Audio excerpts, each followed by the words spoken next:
So, what I want to focus on today, it just recently, I just had a lot of different discussions with members, non-members, and what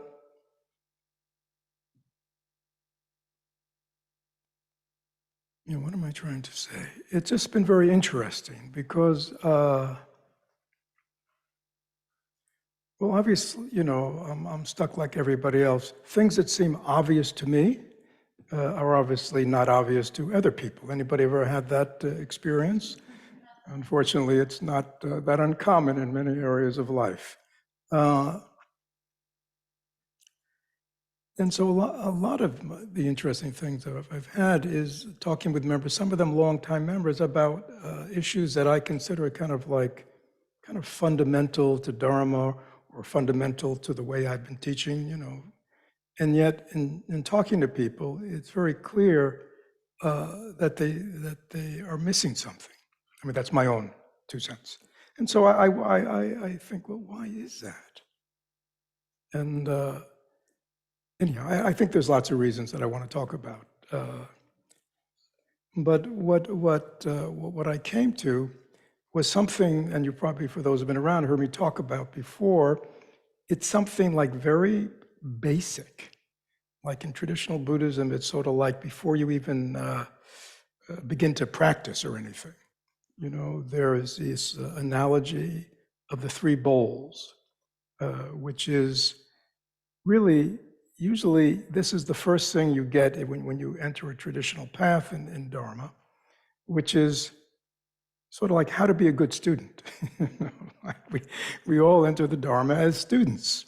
And in a certain way, we might say Buddhism not being a theology and not being a belief system, it's really, in a certain way, a very interesting kind of educational system, where we're basically just being re-educated in how to lead, a good life, an awakened life, how to train our minds. So it's very much an educational model. So in that sense, we are the students.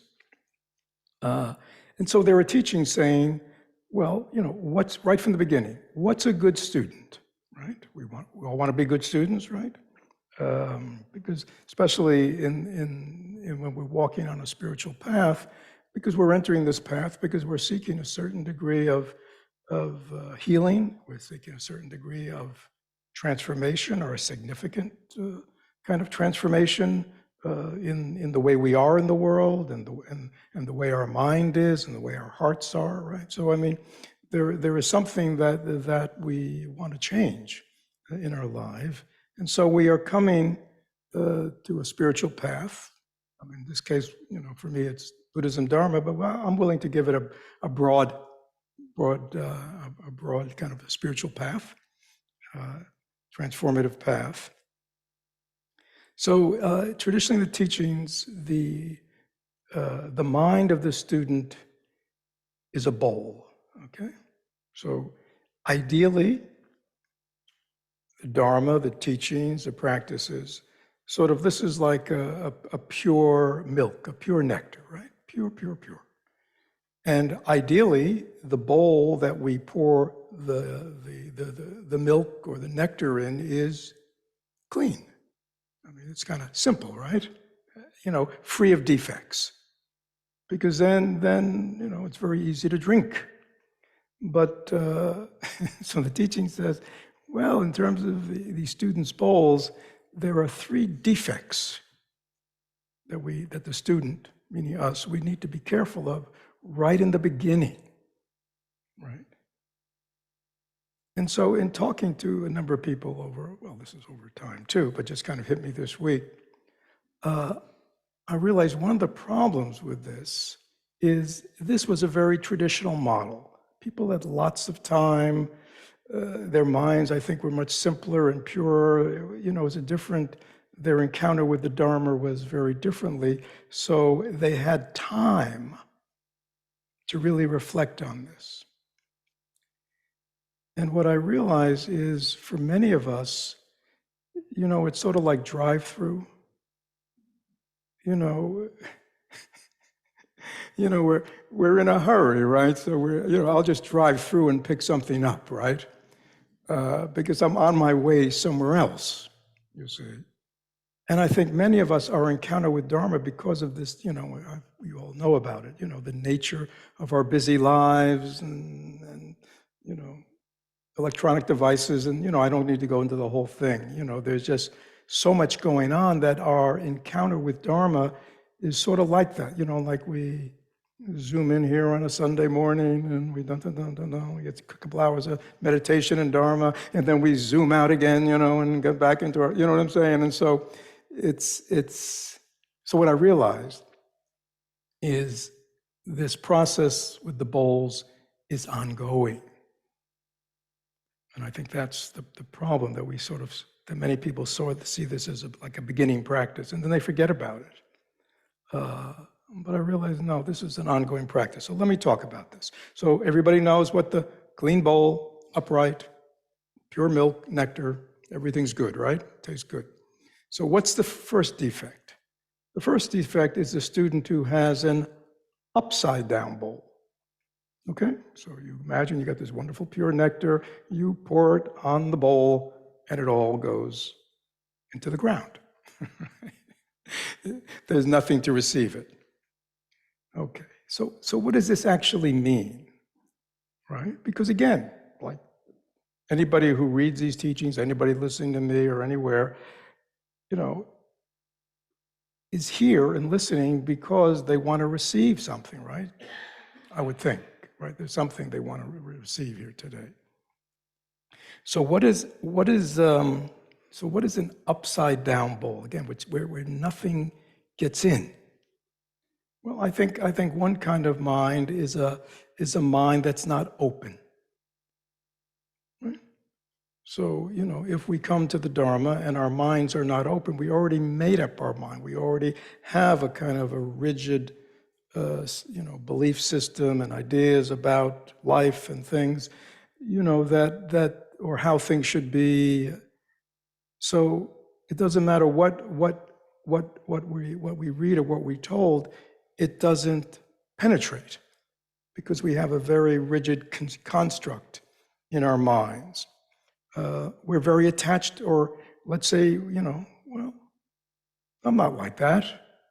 So I'm not like a rigid structure, not me, but we may be very attached to our views, a little subtler, you see, we're maybe very attached to our views. So when something comes our way, we just ignore it, you know what I mean? I think for many, especially Americans, when I talk about Americans, in sort of current 20th century, 21st century Buddhism, they talk about, kind of traditional Buddhists and convert Buddhists. So it was like, I would be a convert Buddhist. I wasn't brought up in a Buddhist family. So we're talking now about, the teaching's for everybody, but we're also talking about that many people come to Buddhism, come to Dharma, as opposed to growing up in it, right? So we have a lot of ideas. We've already have a lot of stuff, a lot of cultural stuff, and stuff that in our minds already, you see.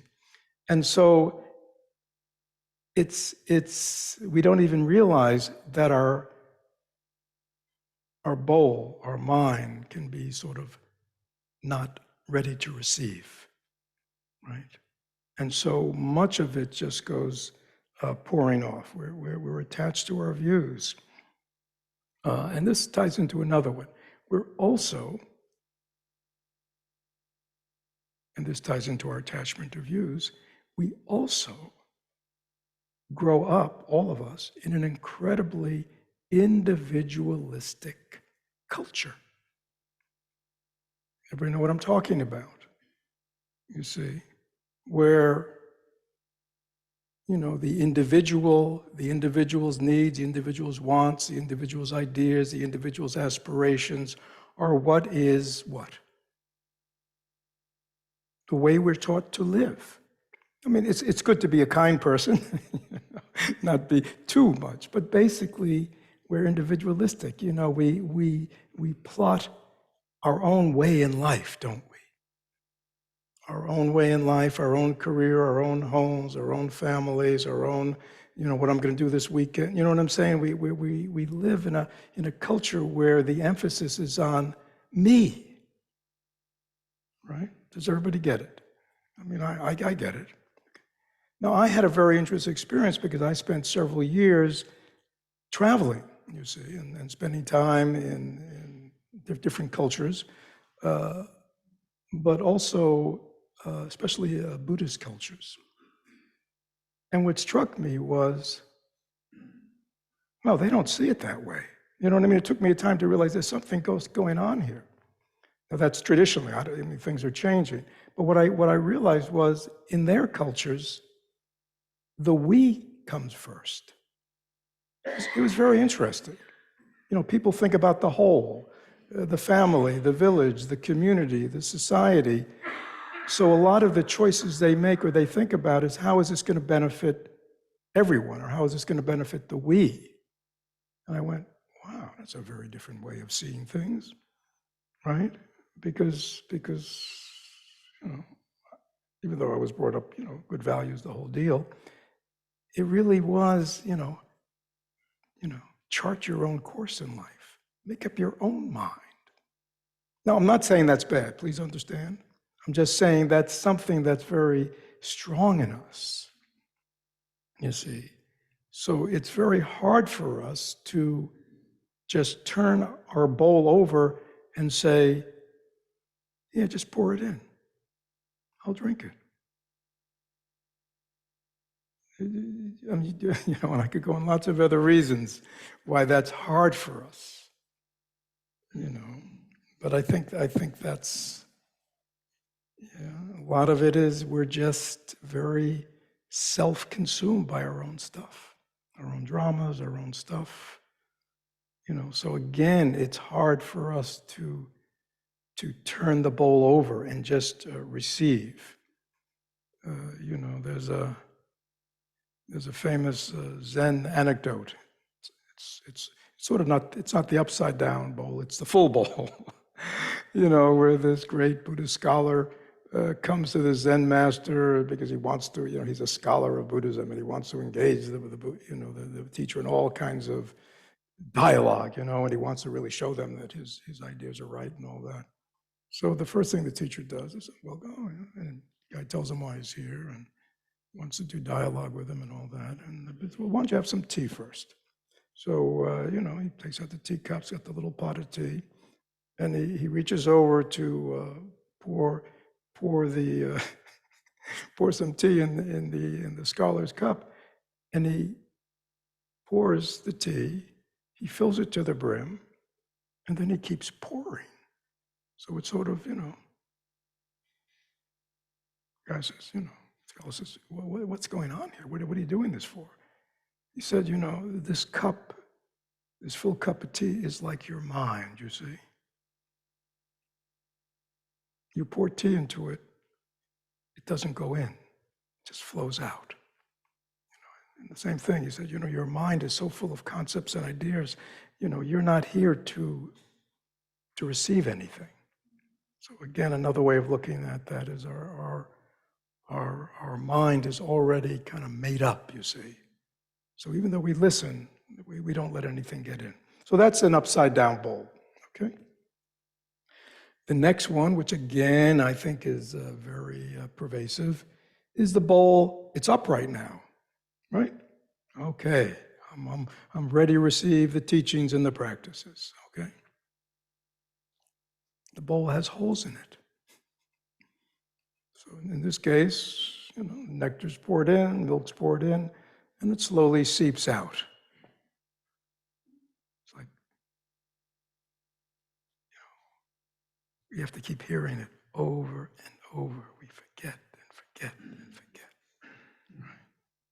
Again, we all know, distractibility is just epidemic, right, in our society. Right? I mean, everything is what? Shorter, shorter, shorter, right? Make your articles short. Make your videos no more than 2.5 minutes. You know what I mean? It's like short attention span. Every now and then I look at the New York Times. I was fascinated this week. Maybe this is common, but they have an op-ed section. Under each of them, they said how long it takes to read it. Under each one of them. This one 3 minutes, this one 4 minutes. I mean, I thought that was fascinating. And again, maybe this goes on in other arenas, but I said, wow. Before people even starting to read an article, they want to know how long it's going to take them to read it. Okay, so what does that tell you? Right? So it is, when everything is sound bites, when everything is like that and people are just, going from one to the other, to the other, to the other, it is very hard to remember, isn't it? You see what I'm saying? It's not like it's a significant fault, but I think it's a very pervasive part of our modern culture, that we are so highly distractible that even when we, encounter things that are significant, and these days people can encounter lots of Dharma. They can read it, they can listen to podcasts, they can go online and download things. I mean, the amount of information we can gather is endless. And yet, to have it really get in, right? So we really digest it, right? Food has to be digested before it can be used, right? By the body, right? If we just eat food and, swallow it whole, it'll come out whole. It won't be very, used, to give nourishment and energy to the body. So this bowl with a hole means it's always leaking out. It's always leaking out. Right? And again, here our attention intention is upright, you see. But we don't realize our bowl is leaking. So, learning to not have a leaky bowl, learning to have a mind that can retain is one thing, Again, like I'm up here talking, right? This is called the Dharma talk. Now, I have no idea what's going on in your minds, Are you listening with 100% of you? Like really totally present? Or are you listening and thinking about what I'm saying?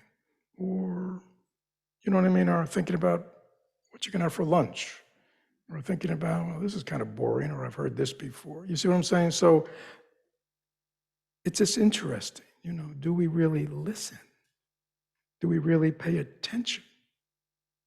And we know that deep listening is something we practice because people don't listen. Right? People are talking to us, and we're already, thinking about our reply to them, or interpreting what they're saying, or thinking about something else.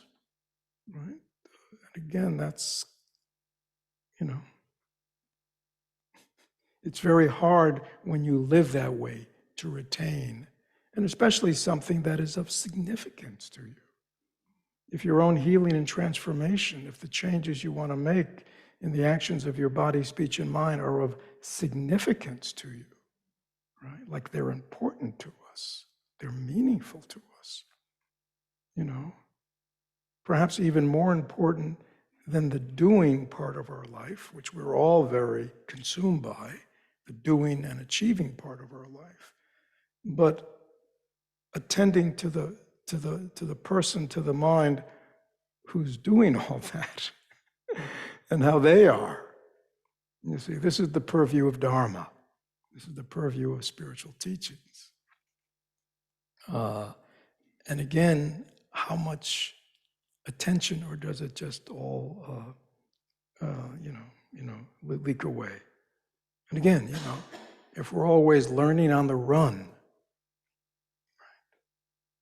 I think it's very difficult for people to retain, because that time to reflect just an inward kind of reflection, the time to reflect, what does this really mean to me?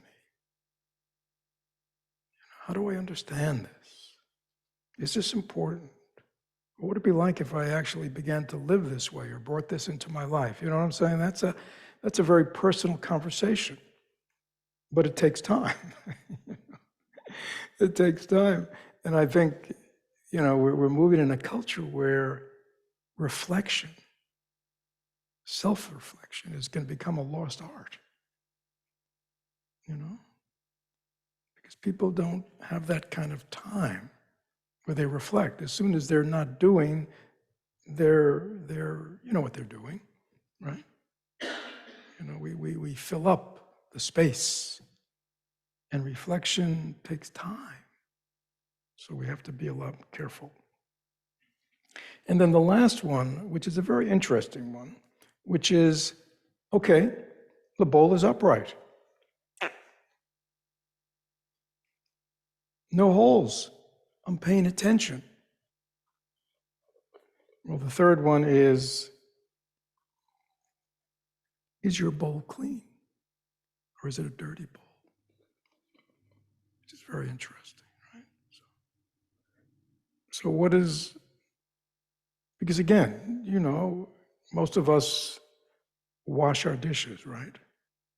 We don't, right? Just keep using the same bowl over and over again, do we? And kind of no, we clean it.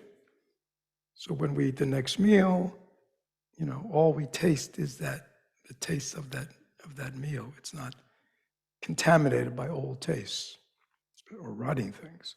So is my bowl clean or dirty? So the third defect is having an unclean bowl. So this means, okay, I'm open. I'm not rigid. I'm here to learn. I'm open. I'm paying attention, right? And I'm letting the Dharma in. I'm letting these teachings in. I'm listening. But then it's something, I think, for us, there's something much subtler, which is that many of us have unconsciously many deep-seated ideas and orientations that we then mix with the Dharma. We mix with the teachings.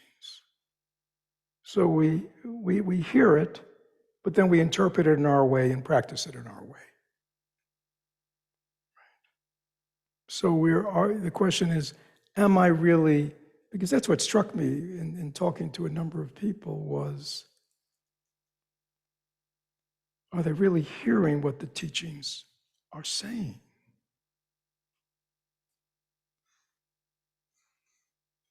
For example,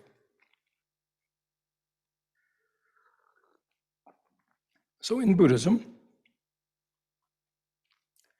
there are certain truths. We don't like that word truth, right? But it's not like I have the truth. Like a lot of people think they have a truth based on their belief system or their ideology or revelation. So in Buddhism, there are certain truths, but they're based on observation of reality. Okay, so let me give you an example. What's a truth of Buddhism?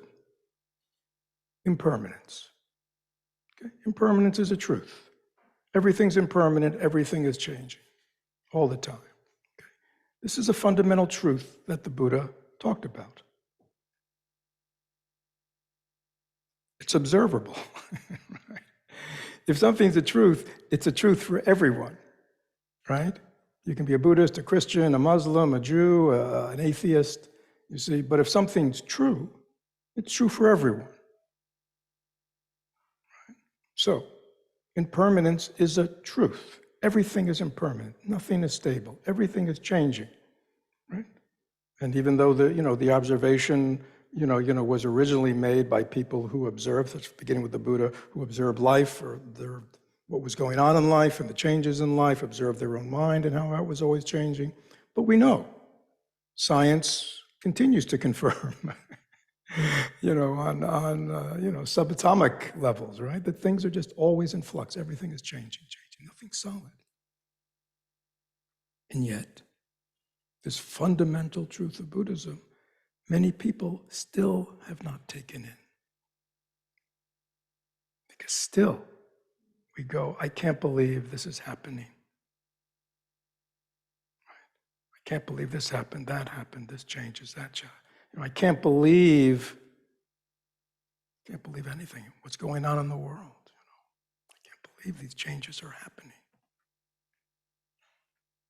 But everything is changing. The truth.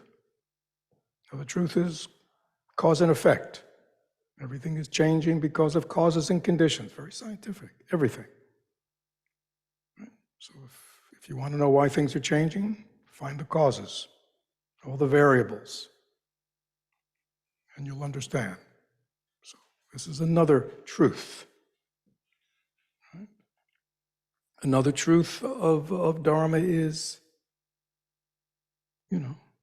a life orientated toward pleasure, achieving desire, is fundamentally a life that's going to be unsatisfactory. Now, how can that be? From observation. What the problem with living a life focused on pleasure is what? Pleasure is short-lived.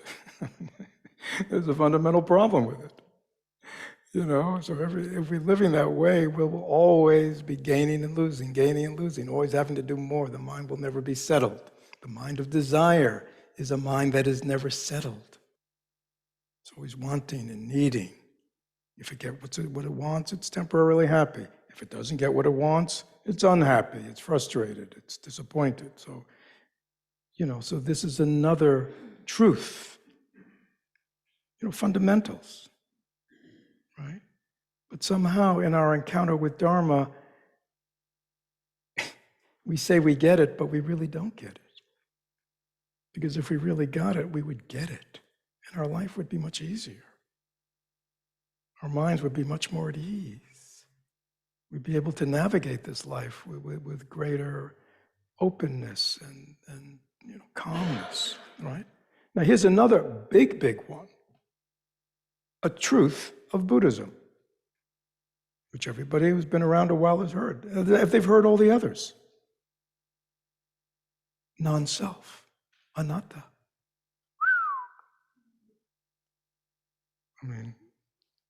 Americans, and probably many other people in the world, but I'll just speak for our own culture, the culture I know, we grow up with the center of the universe is who? Is me. And of course there's a me, of course there's a Fred, of course, right? And everybody's got the same thing. And my whole life is a narrative of Fred. What he did, what he didn't do, what he does, And then you have this fundamental teaching of the Buddha based on perception of reality, that there's no such solid existing thing as a self, right? And people go over and over again, wow, what are you talking about, right? Anybody get it? It's like, what are you talking about? But, it's so simple. It's so observable. Everybody right now, close your eyes and look inside your body and mind for a little you, for a self. Whatever your name is, look inside and find him and her right now. This self-existing thing that has been there with you since birth, right up to the present. Can you find it? It's fascinating.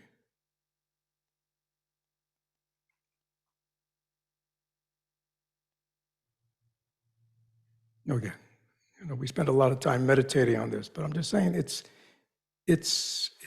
so observable.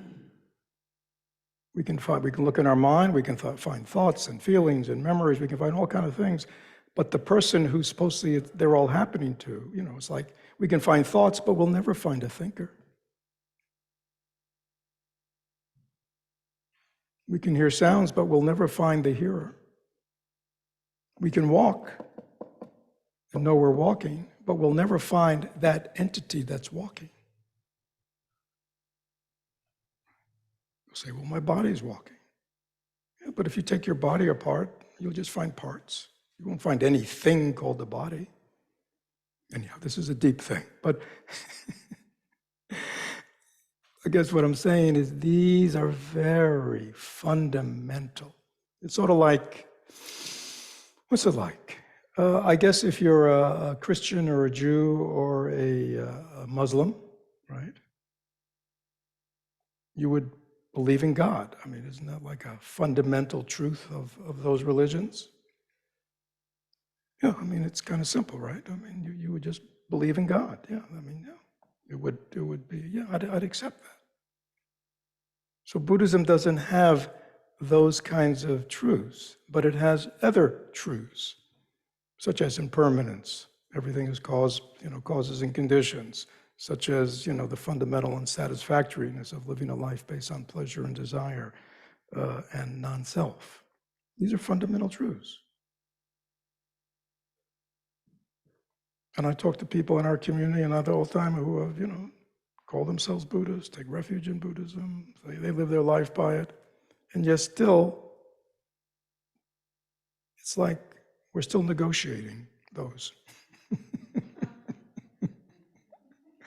I mean, I'll give you another very interesting one. You may find this hard to believe, but you know that like in certain sectors, let's say of Christianity, well, it's also actually in all religions these days.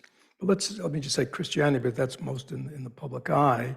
There are certain people that believe if you're a good Christian, you are a right-wing conservative Republican. Is that true? They would say, well, of course you are, right? If you're a good Christian, this of course would be your political belief. I mean, does everybody understand what I'm saying? I mean, I'm not saying all Christians, but I'm saying there's certain sections of Christianity that believe that if you're a good Christian, you would be this and this and this. You know that in current American Buddhism, there are American Buddhists who believe that if you're a good Buddhist, you are what? A left-wing progressive Democrat.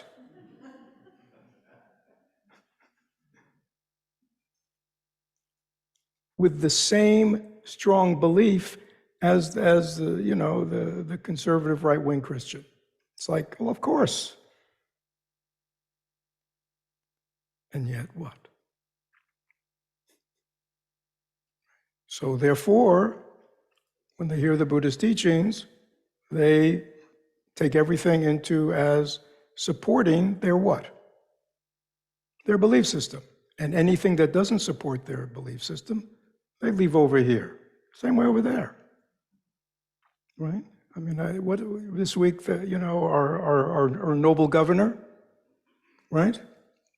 With what he did with those immigrants, I mean, now again, you can have all kinds of political views on immigration, and you know what I mean? I mean, everyone has a right. We're in a democracy.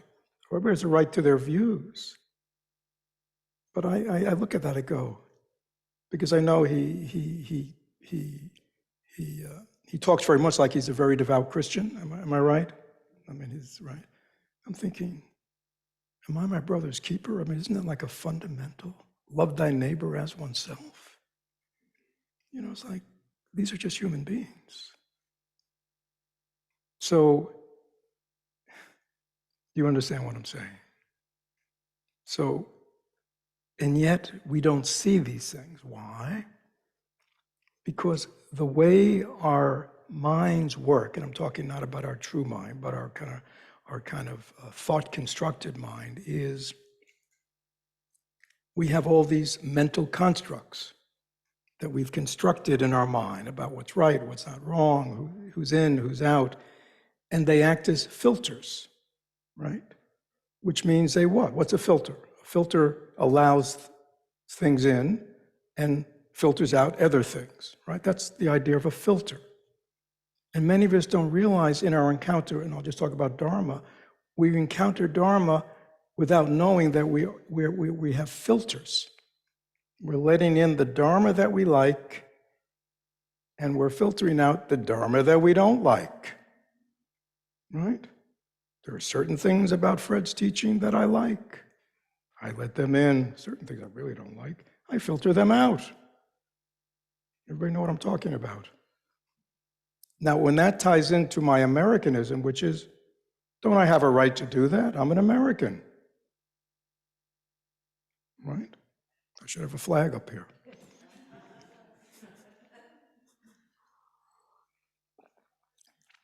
Now, again,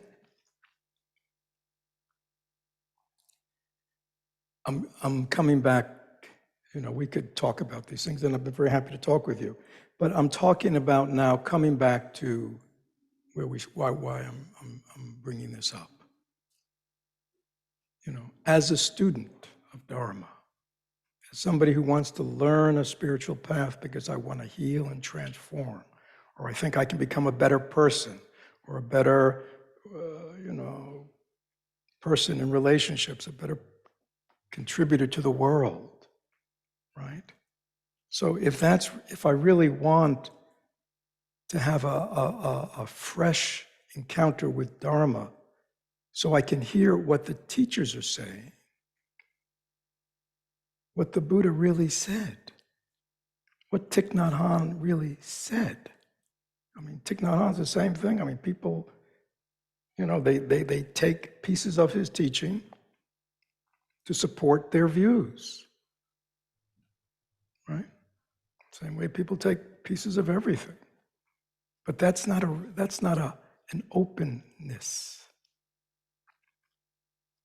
And again, please understand, this is not dogma. This is not, drink the Kool-Aid. For those who may be going, she's saying, he's offering us Kool-Aid, just drink it. And the Buddha doesn't say that. Buddha said, first, listen to the teachings. In our case, listen, read purely. Hear what's being taught. That's number one. After we've done that, then reflect. Number two, reflect. Does it make sense? Is it logical? Is it really a truth? Like Fred was just talking about truths. You might go home and go, what's he talking about, truths? Let me check it out through my own experience, you see? So, the Buddha said, actually, don't take it because I'm the Buddha. Run it through your own mind, your own experience, your own logic. Okay? So this is very important. I'm not saying skip that. But the trouble is we're doing two when we should be doing one. You see, we haven't done one yet purely. We haven't read and get, what's the teacher saying? Purely, can I hear those words? What's he saying to me? See, but already, even as it's being spoken or read, we are filtering, and we don't even know it, you see. So that's why many people, no matter where they go, all they get is confirmation of, isn't that interesting? I'm over here, I lived my life all these years, I had totally different religious tradition, spiritual tradition, blah, blah, blah. I entered Buddhism, it totally agrees with me. This is great. But does it really agree with everything you're doing in life? So this is very subtle, this dirty bowl. I mean, traditionally it meant, we're mixing up our spiritual life with greed and anger and all the kind of emotional afflictions. I think we hopefully are better on that, But it's this very subtle kind of dirt, which is the dirt of all our own conceptions and our ideas that we're not intentioning and that we're filtering. And many of them we're not even aware of. Yeah, and then beside the three bowls, there are 6 stains. Okay, I'll just go through them. First stain, and this is, these teachings are thousands of years old, so don't feel like somehow, we're special. I mean, obviously, all these things were known, long term. Okay.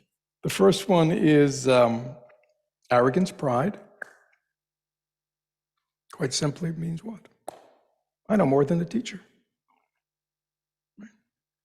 I know more than the teacher. I mean, why go to a teacher if you think you know more than them?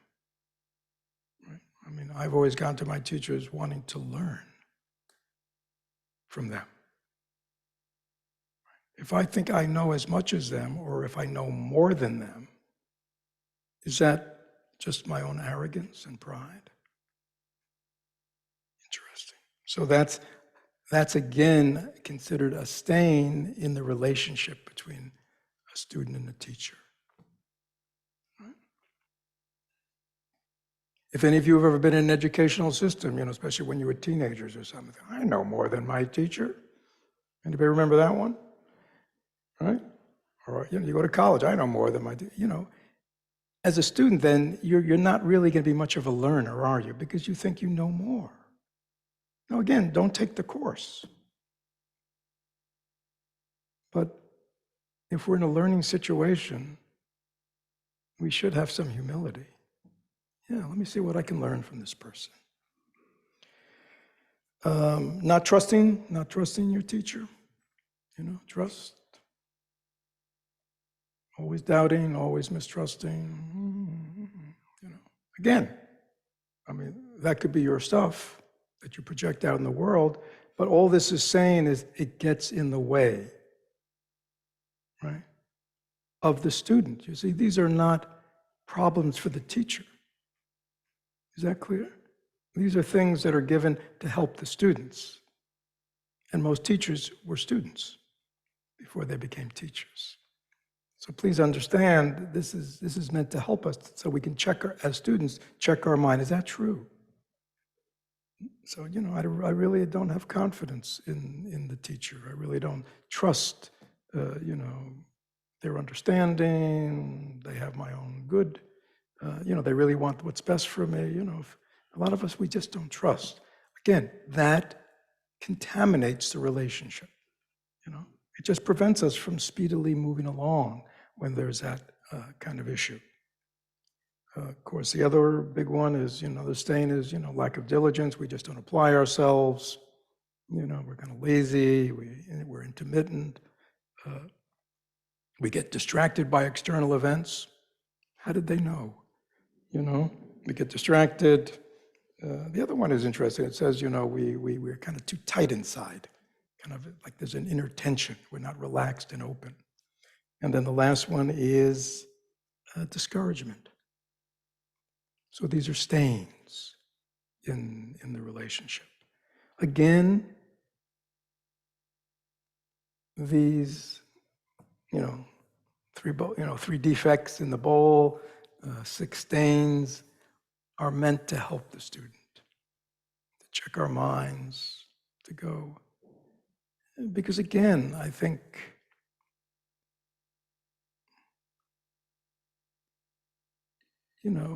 from the point of view of the path, from the point of view of the teachers, the masters, who are showing us the way of how to practice the path, why do they do it? I mean, do they do it for money? I mean, we know in many areas of our life, right? People do things, even supposedly good things, for money, right? Do they do it for fame? Right? Do they do it for other kinds of egoistic needs? Is that why they're doing it? My experience with my teachers, they do it because they love the Dharma. It's made a vast, significant, vast change in their own lives and minds. They see people who are suffering in their life, and they want to help because they think the Dharma is of help, can be of help to them, right? So my experience with my teachers is basically their motivation is pure. And I've always been very grateful for teachers. Okay. So, but we have to be careful that we don't project. Everybody know about projection?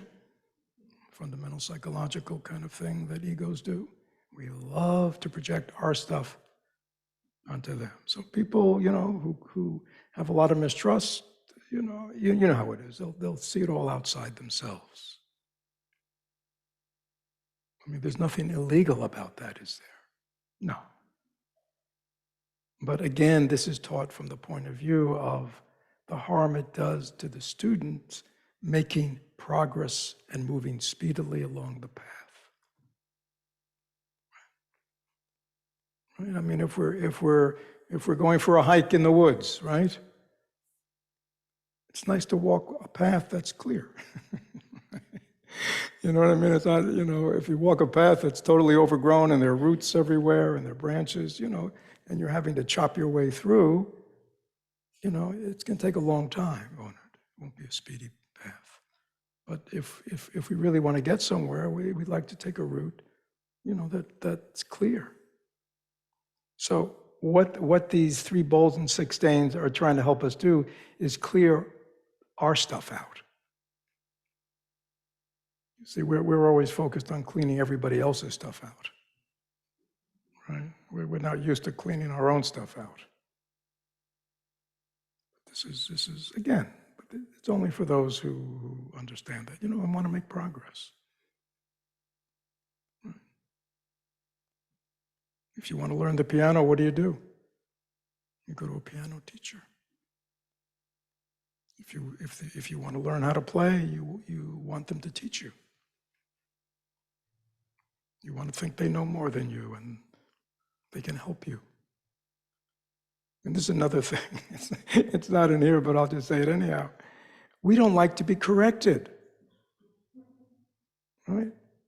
We don't like to be held accountable. Right? I was saying to somebody the other day who's a musician, I said, it's like, we want to go to the music teacher, but don't point out my wrong notes. I just want to hear, attaboy, good job, Fred. You see? Or you can point out my mistakes, but only when I ask you. You see? Don't on your own point them out to me. I only want feedback when I mean, can you see, if you really wanted to learn to play the piano or whatever it is, how that would be such a sabotage for yourself? If I want to learn to play, tell me when I'm off. Tell me when I'm hitting wrong notes. Please, I can't see it. I don't know this thing. But, when it comes to our own personhood, our own stuff, we are very what? Defensive. My stuff. Anyhow, we have a little time. I'm very interested in questions for me. Brian's on so Brian will take, people just chat in your question, and people in the hall can just raise their hands. We have a mic. So please reflect if anything that doesn't make sense to you, that you challenge, or that's fine. Or just how to apply this. So those online, just chat in your question. Brian will relay them. And those in the hall, just raise your hands. And don't be shy. Some non-shy people in the back. So I want to go to Brian, then Kim. Okay. And then I'll come to you, Brian, upstairs.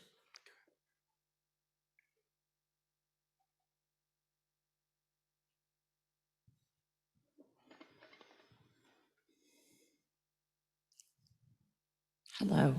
Is this working? Yeah. Okay. Yeah. Lazy, discouraged, arrogant person sitting here. Wondering, does anybody come to the Dharma with a clean bowl? Like, how would that be possible? And I'm listening to what you're saying. I'm trying to understand it. But what would be the first thing you would recommend to clean out that bowl? Okay. So if you ask me, does anybody come with a perfectly clean bowl?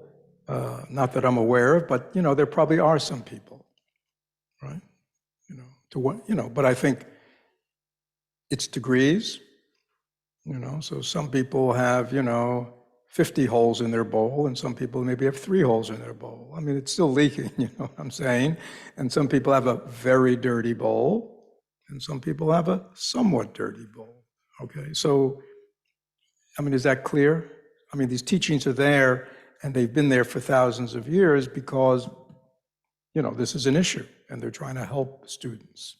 Okay, so first thing is, you hear these teachings, right? Which are meant to help you reflect. And you begin to ask yourself,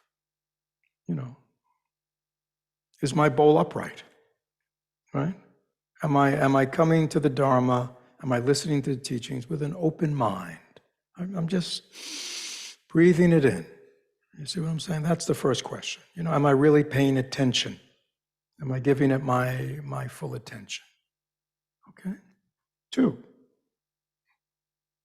you might work on that one, but then you may find, well, it's a leaky bowl. And then you reflect, well, how can I begin to fill in some of these cracks, fill in some of these leaks, right? So it doesn't keep slipping away, right? And then, the stains. I mean, discouragement, right? The stain. Now, why do we get discouraged? Question. We get discouraged, why? Why do I get discouraged, Yeah, or or why just- do we yeah. get discouraged? Yeah. Okay, so like maybe my bowl has holes in it, but like I get the teachings, I practice, Good. and things still arise. Yep. They keep arising, Yep. and I'm doing everything that I've been instructed to do, and I just, okay, I'm not getting the results that I want. Does that make sense? Yeah. So that's good. So again, if you ask me how I would do that, and I've been at this for 50 years, and I'm a practitioner. I check myself. Okay. Am I really doing, like even to say I'm doing, as much as I can? Is that really true? Am I really watching my mind all day? Am I really delineating wholesome from unwholesome and very, careful to kind of cultivate the wholesome and not cultivate the unwholesome? You know what I'm saying? So I would just check my mind and see. It doesn't mean that I'm not practicing, but in other words, could I be more in my application? And I always find I could always do more because I'm not a Buddha. I'm not perfect, right? So I am walking the path of imperfection. Okay, living with my imperfections and doing my best, to always, just check, and can always do better. And that doing better is not, a lot of us, it's like a guilt thing or a feeling bad thing. It's not like that at all. It's a very positive thing. It's like, yeah, playing the piano, it's like, that wasn't really good. I better practice this a little more. I mean, there's no ego involved in it. It's just an acknowledgement. I think discouragement comes when we have a self that thinks she should be doing better than she should. She should be further along the way than she is. You see? But that's the self always kind of weighing things and assessing us in this way. Again, it's hard for us who come out of this kind of background to be aware, I can just objectively, like I can, have you ever played an instrument? Okay, I mean, like I can objectively listen, and when I hit a wrong note, I can just know that it's a wrong note and just correct it. I don't get down on myself. I shouldn't be hitting wrong notes at this stage. I'm hitting them. You see what I'm saying? So I think there's a way that we can be with ourselves, right? Where we are kind of moving ourselves along the path, you see, that's not discouraging. Yeah, it's like, a lot of this stuff still keeps coming up. All right, let me check. I mean, I've talked to a number of people in this past week. It's interesting. Stuff keeps coming up. Well, in looking with them, it's, well, maybe the source of this is a little deeper than we've been working with it. Maybe the formation is still deep down there, you see, and there's a little more introspection, healing that has to be done, right? But why does it keep coming back? You know what I mean? So, but again, it's an objective kind of investigation of my own mind. Okay? Brian? And then, all right, well, did you have, are there some upstairs? Okay, let me take the one upstairs and then come back to you, Brian. Just to be fair. So Mark says, there are bad piano teachers. There what? There are bad piano teachers. Yes. How do we balance arrogance/not trusting versus blind faith? Well, let's get rid of all three of them. The Buddha said, don't take what I said on blind faith. The Buddha is very interesting, or Buddhism is very interesting. So there are teachings, because there are sutras, in which, guess what? The Buddha shows up somewhere, somewhere in India, and the people said to him, like, you're the fourth teacher that's shown up here this month. I'm just paraphrasing, but and they said, how do you know, that a teacher's a good teacher, right? So you know what the Buddha said? Live with them. That was the first thing. Live with them. Live with them. Then you really see behind the mask. Live with them. Okay. Then the Buddha said, well, if you can't live with them, talk to somebody who's lived with them. See what they say. Okay.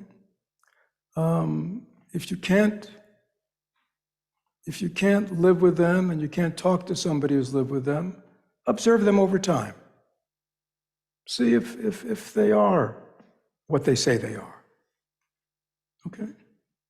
If you can't do that, talk to somebody who's observed them over time and see what they say. So those three stains don't have to take place. I mean, this is the Buddha's teachings. Yeah, so, these days, anybody can hold themselves up as a teacher, right? So you check them out. I mean, when people come to our community and I get to meet them and they say, well, I'm just checking you out. I say, good. Check us out. I like that. Talk to people in the community, come regularly, listen to the talks. Yeah, I think that's smart. There's a lot of impostures these days, or a lot of people who have big egos behind what they're doing. How do you know? A lot of good actors. How do you know? Well, you'll know. Okay? So, we don't check our intelligence at the door. This is not a cult. Yes, Brian.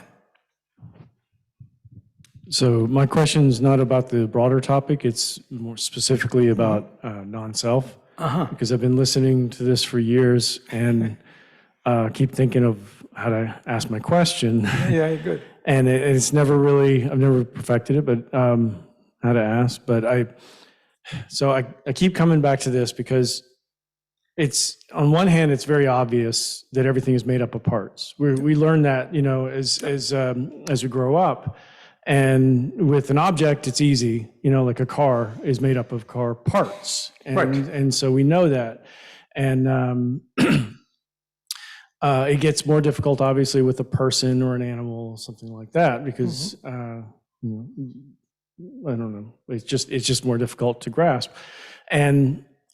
But it also, it serves a practical purpose to know that it's made up of parts, because I know that a car is made up of parts, so I can replace parts. I can, if the car is crashed, you can sell the parts that remain that are still in good condition. There are practical purposes to that. And then there's also, my mind keeps going back to the idea of, like, what is the alternative? What can I relate to? If there's not a self, or an independent self, then what is there? It is like, if you were to say we're all part of a dream, like, the comparisons that in Buddhism of the dream and that kind of thing, and to say that, then it's like, okay, so are we all one consciousness and that sort of thing? But it's just, I keep coming back to what is the practical purpose of it? Like, what is the usefulness of the non-self? Of the non-self, yeah. Yeah. So that's a great question. Great question. We could do a Dharma talk on it. Yeah, so before we get to non-self, let's go back to the Buddha, suffering, human suffering. And he looked into what's the cause of human suffering. And so what he found was, what he postulated was the cause of human suffering is people identify themselves as a solid, permanent entity, me, right? So therefore, one lives a life always from the point of view of me. What's in it for me? How do I get my desires met, my needs met? You know, it's people lead a self-centered life, which causes suffering to themselves and others, right? You see, so he first saw that the self, and it separates people. I'm over here, you're over there. You know, what do I have to do with these people? I'm me, they're them. So he felt this whole duality, separation, belief in a separate self was at the fundamental cause of human suffering. Okay? So that's why your good question is, well, you know, why do you even have to get into this part of it? I mean, you don't. You can still be a good person without it, right? But this is the fundamental issue we're always struggling with, right? Protecting myself. I mean, who gets hurt? I get hurt. See, me, I get hurt. Okay. So this is very interesting. Buddhism does not say there's no such experience as self. It says, please listen very carefully. We all know there is a subjective sense of me. Everybody know what that is? We have a subjective sense that this whole thing, whatever it is me, right? Okay. Does everybody know what I'm talking about? We have, so the Buddha says, yes, in this relative world of bodies and minds, we have a subjective sense that it's me. And it's kind of the way we operate in the world, right? I mean, I know, this is Fred and there's Max, you see? And, Max has got his stuff and I got my stuff. Okay, so I mean, it's because subjectively that's Max, and subjectively that's Fred, okay? And everybody has their own subjectivity, right? What the Buddha said, because of when we identify myself as a permanent solid thing over time, like a thing, that's where I get into trouble, okay? And so the Buddha said, not theoretically, but from meditative investigation, right? When he looked and looked and looked throughout his body, mind, he could not find anything called a self, no permanent self-existing thing. He found, just like you said, he found parts. If you went through your whole body, you would find parts, but you wouldn't find one part called a body, right? Right? If you took all Brian's parts, you'd find lots of parts, right? I don't know. Thousands of parts, millions of parts, so I don't know, you know what I'm saying? But you wouldn't find any part called body. Body is the name we give to when all these parts are put together and, bagged in a skin bag, right? I mean, that's, that's, we call that a body, right? Right. So, but Brian calls it his body, right? Because there's a subjective sense. Of course, this is my body. I mean, I'm the one who feeds it, take care of it. So then, if we can't find a Brian in the body, then Brian must be in his mind, right? So then Brian looks into his mind. What does he find? Endless arising and passing of thoughts, feelings, perceptions, memories. None of it has any solidity. None of it has any permanence, right? But we believe what?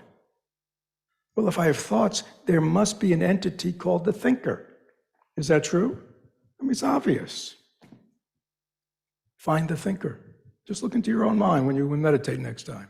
Find the thinker, that entity that is producing your thoughts. I mean, this is a mystery, my friends. There are thoughts, but there's no thinker.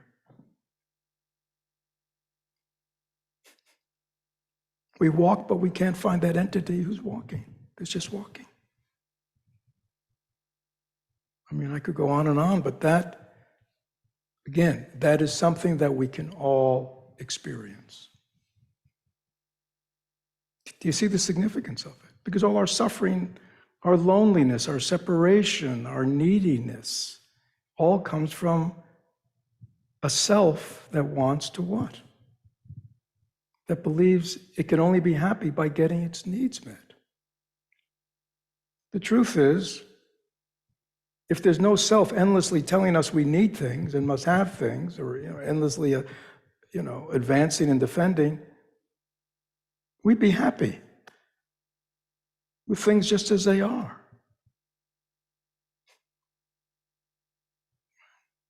I mean, why do people love Thich Nhat Hanh? What's his message? Happiness is available here and now. What? I thought happiness is available after I work for 40 years and pay off my mortgage and have a nice big retirement fund. Isn't that when happiness begins? Happiness when I find the right partner. Happiness when I find the right place to live. That's the way. But happiness is available here and now. I can have a peaceful mind here and now. Yeah, if you didn't have a self always agitating you. I mean, just listen to that voice. Everybody know what the voice I'm talking about? Everybody has their own little voice. It's always telling you what? It's always barking its commands. Do this, don't do this, get upset, get angry, be happy. You need this, you can't have that. What if there was no voice there?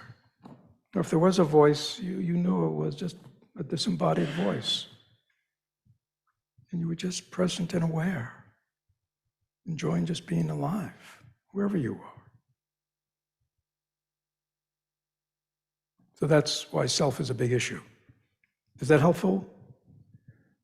Well, we can continue. Yeah, I'm going to have to keep searching. But this is big. I mean, this is, like we have a wisdom path here, we have our 3 paths. I mean, the wisdom path is all about exploring the nature of mind, the nature of self. I mean, because this is very different than, there's lots in Buddhism that are in other good religions and spiritual paths, but this is very significant. This is one of the great insights of the Buddha. And again, so it's important. We do not deny that there's a subjective sense of me-ness. It's only upon investigation that we see there's nothing solid, right? Just like the rainbow, right? With the example of the rainbow. You see the rainbow? I saw a rainbow the other day, right? It looks like a thing, doesn't it? Oh, look, there's the rainbow. Anybody ever try to find the rainbow? How'd you do? The closer you get in your car, I'm going to go get that. And what happens? It dissolves. It's just an illusion. You see, it's an illusion, but yet it appears. Right? Self is like that. It appears, but, you try to grab it, you can't find it. So you let go. Oh, wow. What was I getting so bent out of shape about? Well, thank you, everyone. We've had fun this morning. Thank you.